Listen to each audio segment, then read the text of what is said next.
Իրենք պետք է ինքնական հեռանան, որովհետև ես վստահ եմ, որ իրենք գիտեն, որ Հայաստանի Հանրապետության վարչապետի ձեռքին կամ հատուկ ծառայությունների ձեռքին կա այն ամբողջական ինֆորմացիան, ովքեր բարից բուն իմաստով իրենց խորտակել են։ Եթե Հայաստանի Հանրապետության վարչապետը երկրի թիվ 1 ամբիոնից ասում է, որ ինքը գիտի, որ օրինակ հոգեվորականներից շատերը պիղծ են, որ հոգեվորականներից շատերը սրբապիղծ են, որ օրինակ որոշ հոգեվորականներ սեռական մոլագարներ են, ուրեմն ես ձեզ վստահեցնում եմ, այս ամեն ինչը արտաբերելու համար Հայաստանի Հանրապետության վարչապետի սեղանին հատուկ ծառայությունները ստերևույթին դրել են բավականին մեծ թղթապանակ։ Պատգամավորի պատգամավորի այս խոսքը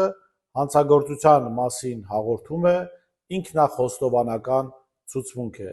Իշխանական պատգամավորն ասում է, որ փաստորեն իրավապահ մարմինները, իշխանությունները հավաքում են կոմպրոմատներ կամ հորինում են կոմպրոմատներ բարձրաստիճան հոգևորականների վերաբերյալ եւ կոմպրոմիսը հետեւյալն է. դուք անում եք մեր ուզած, այսինքն թողնում եք եկեղեցին, որպեսզի Նիկոլ Փաշինյանը քանդի, իսկ մենք այդ կոմպրոմատները չենք հրապարակում։ Սա հանցագործություն է, որը կգտնեք ցանկացած երկրի քրեական օրենսգրքում, այդ թվում նաև Հայաստանի Հանրապետության քրեական օրենսգրքում։ Սա հանցագործություն է, որին չարձագանքող իրավապահ մարմինները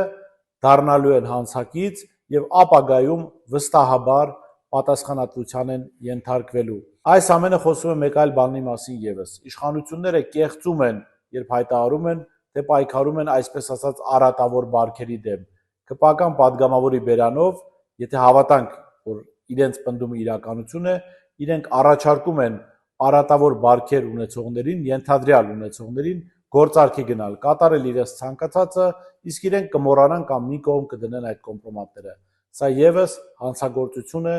որի մասին մենք տեղեկանում ենք Նիկոլ Փաշինյանի ընտանեկան լրատվամիջոցի եթերից։